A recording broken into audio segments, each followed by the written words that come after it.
नमस्कार सांग माने जय जगन्नाथ समस्त को स्वागत मो यूट्यूब चैनल को। मो मन को गोटे कथा आसिला भाविली आपण मान सहित शेयर करी संपर्कर मिठा एवं लुणिया लुहर कथा। अन्य को भरोसा करी बंचिबार स्वप्न देखु देखु मझी रास्तार हजि जिबार व्यथा। अनेक जीवन रे एमिति कथा प्रतिदिन घटुची। सोशल मीडिया ठारू आरंभ करी टेलीविजन परदारी सबुठी चर्चार खोराक पलटुची। प्रेम सतरे प्रेम ही अंध आउ से अंधत्व बेसी पीड़ित हुअंती आजिकालीर पुओ माने।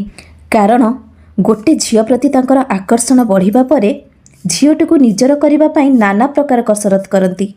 झियोटी ताकू केमती देखू ता प्रति आकर्षित हेउ से बाबतरे यथेष्ट सचेतन थांती। काली गोरी श्यामली मोटा से जहाँ भी हेई थाउ निर्विशेष प्राण दे भल पाती बोली बार बार प्रकाश करती। सबु प्रकारर उद्यम परे जदि झियोटी भल पाईगला तेबे संसारर समस्त सुख मिलीगला बोली कही बुलंती। से पर्यंत झियोटी को लगे जहा हेउ आगामी जीवन पाई मन मुताबक भल पाउथिबा पुओटीए पाइछि। एई भावनारे दुई मन भितरे मन जोड़ा हुए, दुई हाथ सह हाथ छंदा हुए। मांगलिक मंत्र पाठरे मिलनर महुरी बाजे बास तापरे आरंभ हो जाए। बाहाघरर किछि वर्ष बा किछि मास परे ही प्रेमर कांथरे लागि जाए शिउली।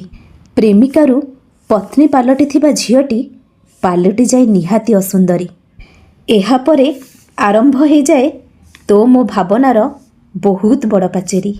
जेउ पाचेरीर गोटिए पाखरे रही झियोटीए भाबी चली थाए, हाय रे प्रेम तू सतरे भारी नियासिरी।